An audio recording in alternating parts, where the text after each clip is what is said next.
जी नाजरीन, ये लाइन जो है ये रेड लेडी की है, इसका आप देख लें। ये येलो किंग है साथ इसके, और ये सारा येलो किंग है ये वाली लाइन, और ये वाली लाइन जो है ये सारी सांता की है। इस तरीके से इन्होंने मिक्स्ड जो है ना यहाँ पर हाइब्रिड काश्त किए हुए हैं। मलकवाल में एक पिंड फार्म है पपीता, जहाँ पर इसकी मुख्तलिफ किस्म के हाइब्रिड्स लगाए हुए हैं। ये एक खेत है जिसके अंदर 3 मुख्तलिफ किस्म के हाइब्रिड है, रेड लेडी है, येलो किंग है और सांता है। तो ये हमारे अली भाई है यहाँ पर जिनका ये फार्म है। तो यहाँ पर हमने इनके साथ काफ़ी डिस्कशन की है और पपाया के हवाले से इनका काफ़ी तजर्बा है और बहुत अच्छी मैनेजमेंट ये कर रहे हैं, और इनके माशाल्लाह सारे प्लांट्स बड़े हेल्दी हैं। तो इनसे हम अभी बहुत सारी इन्फॉर्मेशन डिस्कशन हुई है। थोड़ा सा हम नाजरीन के लिए आपसे पूछना चाहते हैं कि आप इसको किस हिसाब से मैनेज कर रहे हैं और आपके हिसाब से कौन सा हाइब्रिड सबसे ज़्यादा बेहतर है खाने के हवाले से, प्रोडक्शन के हवाले से और बीमारियों के खिलाफ। ये तीनों हाइब्रिड आपने लगाए हैं, इनमें किस हाइब्रिड की क्या प्रॉपर्टी आपको ज़्यादा अच्छी लगती है? सर मेरे ख्याल में सारी ठीक हैं, क्योंकि इसमें इस फील्ड में ना तीनों वैरायटीज लगाने का पर्पज ही है कि इसको आइडेंटिफाई किया जाए। लेकिन जो सुनते हैं कि, और अभी एक्सपीरियंस भी किया 2 साल के अंदर, येलो किंग जो है इसमें वायरस वगैरह बहुत कम आता है। बाकी वैरायटीज पे सुनते हैं कि ज्यादा होता है। हाँ जी, रेड लेडी पे ज्यादा आता है। रेड लेडी पे ज्यादा आता है। तो अभी इस साल यहाँ पे भी हमने लगाया फील्ड में फर्स्ट टाइम, तो लेट्स सी देखते हैं इस साल कैसा रहता है। बाकी सांता के ऊपर कैसा है उसका वायरस के खिलाफ रिएक्शन? सांता आपको पता पंजाब में लगे बहुत कम है, इसलिए तो ये तो एक्सपेरिमेंटल है सांता का कि अब सांता इस साल कैसा परफॉर्म करता है। जी जी। और टेस्ट वाइज आपने कहा था, टेस्ट वाइज तो मेरे ख्याल है मुझे तो रेड किंग या वो येलो किंग ज्यादा टेस्टी है, वो सबसे पसंद है। प्रोडक्शन के हिसाब से मेरे ख्याल में red lady number of fruit और वेट में जरा ज्यादा होता है। हाँ जी। लेकिन मुझे जाती तौर वैसे शेप जो है मुझे तो येलो किंग है। लेकिन रेड लेडी के ऊपर थोड़ी इन्फेक्शन भी ज्यादा आती है हमारे, और भी व्यापारी भी असल में येलो किंग पसंद करता है। हाँ जी बिल्कुल। मौसमी येलो किंग ने सर्दी गुजारी है, और सर्दी गुजरने के बाद हम देख रहे हैं कि उसके शेप, उसका यानी स्ट्रेस बर्दाश्त किया उसने, वरना उसके ऊपर बहुत ज्यादा दाग आ जाते हैं रेड लेडी पर। फंगस का प्रॉब्लम भी ज्यादा है और वेदर स्ट्रेस भी वो ज्यादा लेते हैं। जो जितना ज्यादा फल देता है ना, असल में उसकी इम्यूनिटी उतनी डाउन होती है, क्योंकि उसकी एनर्जी फल में चली जाती है, जिस वजह से ना उसकी मुदाफत कम होती है। आमतौर पर हमारे जो साइंटिस्ट हैं वो इस बात को ज्यादा पसंद करते हैं कि एक पौधा फल वो बेशक पूरा देता है, लेकिन उसको रेजिस्टेंट होना चाहिए वायरस के खिलाफ, इस हवाले से। तो इसमें येलो किंग जो है वो डिलीशियस है टेस्ट में, और उसमें क़ुव्वत मुदाफ़त इस हवाले से थोड़ी ज़्यादा है रेड लेडी की निस्बत अगर हम बात करें तो। ये पीछे भी नाज़रीन आप देख सकते हैं कि पपीते के वो फुल ट्री है, बाग लगा हुआ है। ये अभी छोटे पौधे हैं। मियां बैस साहब हैं, ये भी काफ़ी तजर्बाकार हैं, जैसा कि आप पहले भी हमारी बहुत सारी वीडियोस में इनको सुनते हैं। तो आज भी यहाँ पर बहुत सारे हमारे दोस्त पपीते के हवाले से इकट्ठे हुए हैं कि यहाँ पर ये इन्फॉर्मेशन के, क्योंकि अब रवायती फसलों के अंदर तो आपको पता है मुनाफा नहीं रहा। इस तरह की जो फसलें हैं अगर काश्तकार भाई वो लगाएंगे, वो पाया है, तो इसमें जो है ना आपको ज़्यादा प्रॉफिटेबिलिटी होगी। मेरी तरफ से सलाम। अच्छा, इसमें जैसा कि डॉक्टर माद अजीज साहब और मैडम साहबा ने इसकी डिजीज़ के हवाले से नर्सरी स्टेज पे डैम्पिंग ऑफ का जिक्र किया है, माद साहब ने भी इसकी प्रोडक्शन टेक्नोलॉजी के हवाले से काफ़ी डिटेल में गुफ्तगू आप लोगों से की है। असल में पपाया जो है ये एक मेहनती काश्तकार की फसल है। इसके ऊपर ये आमतौर पर इसका जो ताल्लुक है वो जिस तरीके से हम सब्जियात काश्त करते हैं ना, ये उसी तरह की एक फैमिली है। इसका स्टेम भी, इसको सूडो स्टेम कहते हैं, और इसकी जो देखभाल है वो भी सब्जियात की तरह करनी पड़ती है, जिस तरीके से हम टमाटर की करते हैं, खीरे की करते हैं टनल्स के अंदर। तो इस पॉइंट ऑफ व्यू से ये एक बहुत हसास फसल है, नाजुक फसल है, और इसके ऊपर जब आप इसको उगाते हैं या आप सोचते हैं तो इसके ऊपर कास्ट आपकी लागत जो है वो बहुत ज्यादा आती है। इस हवाले से अगर हम एक पौधे को तैयार करते हैं और बहुत ज्यादा पैसा लगा के, और जब वो बड़ा होता है और उसके ऊपर डिजीज आ जाए तो उसका आपको 1 रुपया भी रिटर्न नहीं होता।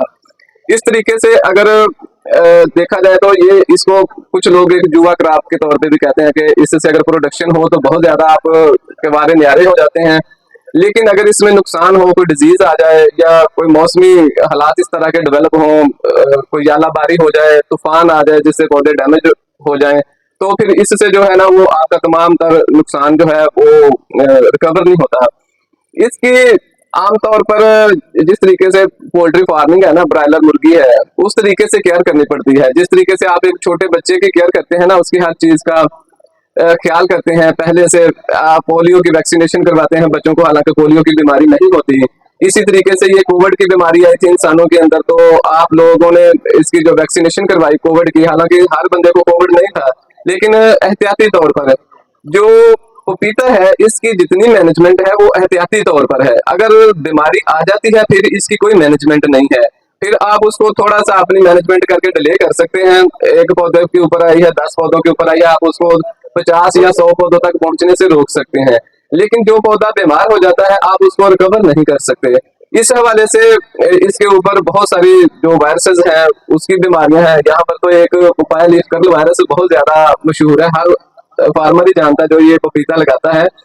लेकिन इसके अलावा भी तकरीबन 5-6 किस्म की, आप लोगों के हाथ में एक पम्फलेट है जिसके ऊपर 5-6 किस्म के पपाया की जो डिजीजेस है, बीमारियां हैं, उनका तफसीली अहवाल बयान किया है इनकी मैनेजमेंट के हवाले से। इससे हटके फंगस की बीमारियां हैं जो नर्सरी से शुरू होती है और इसके फ्रूट तक जो है वो इसका पीछा नहीं छोड़ती। और इसके अलावा बैक्टीरिया की बीमारियां भी हैं।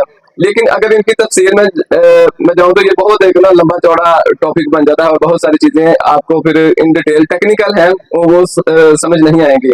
इसलिए मेरी कोशिश है कि मैं इनको सतही तौर पर इस तरीके से बयान करूं कि आप लोग इसकी मैनेजमेंट अच्छी कर पाए।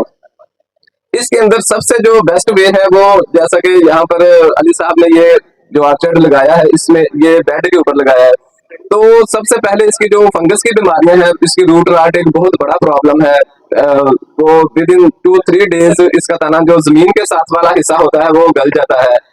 और उसको अगर वो तमाम तर आपकी प्रिडिक्शंस के ऊपर है कि अगर आप ये वेदर के ऊपर नजर रखते हैं, जैसा कि बहुत सारे आपके पास एंड्रॉयड मोबाइल्स में एप्लीकेशन हैं जो मौसम का हाल पहले से आपको फोरकास्ट कर देती हैं कि अगले 2-4 दिनों में बारिश होगी या नहीं होगी।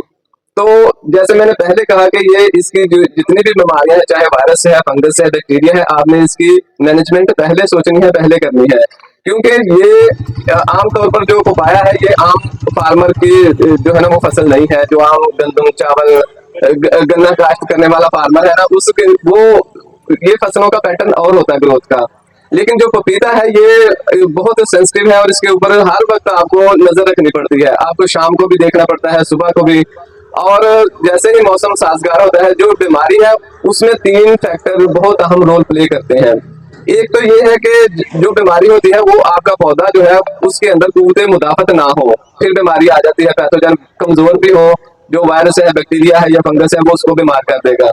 अगर आपके पौधे की कुव्वते मुदाफत सही है तो फिर अगर कोई जरासीम आता भी है, फंगस, बैक्टीरिया या वायरस वगैरह, तो वो उसको उतना मुतासर नहीं कर सकते। इसी तरीके से जो इसका दूसरा फैक्टर है वो है मौसम। ये फंगस है या वायरस है या बैक्टीरिया है, ये हमेशा एक खास टेम्परेचर के ऊपर जो है ना एक्टिवेट होते हैं। ये हर मौसम में एक्टिवेट नहीं होते, और जैसे ही वो टेम्परेचर इनका पहुंचता है, मौसमी हालात इस तरह के होते हैं, या नमी हवा के अंदर होती है, या मिट्टी को आप जैसे मां साहब बार बार आपको कह रहे थे कि आपने बहुत ऊंचा पानी में लगाना, बिल्कुल नीचे रखना जो सिर्फ अब्जॉर्ब हो सके, जज़ब हो सके जमीन के अंदर और रूट्स के जरिए। तो इस तरीके से फंगस जो है ना या बैक्टीरिया है, जब आप हमारे यहाँ पर आमतौर पर जितने हमने पंजाब के अंदर विजिट किए हैं ऑर्चर्ड, वो तमाम फ्लड इरिगेशन के ऊपर है। हालांकि इंडिया की मिसाल दे रहे थे बार बार के इंडिया की प्रोडक्शन ज्यादा, वो इंडिया का तकरीबन मोर देन 90% जो पपाया लगता है वो ड्रिप इरिगेशन के ऊपर लगता है। ड्रिप इरिगेशन में हर पौधे को उतना ही पानी मुयसर आता है जितनी उसकी जरूरत होती है, एक पौधे का पानी दूसरे तक नहीं जाता। क्योंकि ये फंगस है या बैक्टीरिया है, इसके जो स्पोर्स हैं जब आप फ्लड करते हैं, एक बीमार पौधा होता है उससे निकल के इसके पानी के जरिए जो तंदुरुस्त पौधे होते हैं बाकी उन तमाम में ये फैल जाता है। इसलिए इस चूंकि ओके अब टाइम की किल्लत है, डायरेक्टर साहब बता रहे हैं। अब मैं इसको मुख्तसरन ये कहूंगा कि आप इसकी सैनिटेशन, वाइट फ्लाई, एफड, तेला वगैरह, सफेद मक्खी, ये वायरस को लेके एक बीमार पौधे से तंदुरुस्त पौधे तक जाते हैं। इनको आप इंसेक्ट नेट भी इसके ऊपर लगा सकते हैं। इसको बाकी जो केमिकल तरीके हैं जिनको हम आमतौर पर इनकरेज नहीं करते, क्योंकि ये स्प्रे को जज़ब बहुत करता है पपीता, तो इसलिए हम इसको इस हवाले से अब मैं वाइंड अप करता हूँ कि इसकी जितनी भी आपने देखभाल करनी है ना वो पहले से करें, कीड़ों को कंट्रोल करें, तो इंशाल्लाह इसकी जो वायरस की बीमारियां हैं इसकी सफाई सुथराई का बहुत ख्याल रखें। जो इन्फेक्टेड पौधा होता है उसको फौरी तौर पर उसी वक्त अगर आप काट देना, तब वो उससे बीमारी फिर आगे नहीं स्प्रेड आउट होगी। तो इस तरीके से इसकी मैनेजमेंट की जा सकती है। बाकी इस हवाले से कोई क्यूरी हो तो फिर मैं इधर बैठा हूँ इंशाल्लाह आपके सवालों के जवाब देने के लिए। तो आप पूछ सकते हैं, फोन पे राब्ता कर सकते हैं, क्योंकि यहाँ टाइम लिमिटेड होता है, हम इतनी डिटेल में बात नहीं कर सकते हैं। तो thank you so much, Allah Hafiz.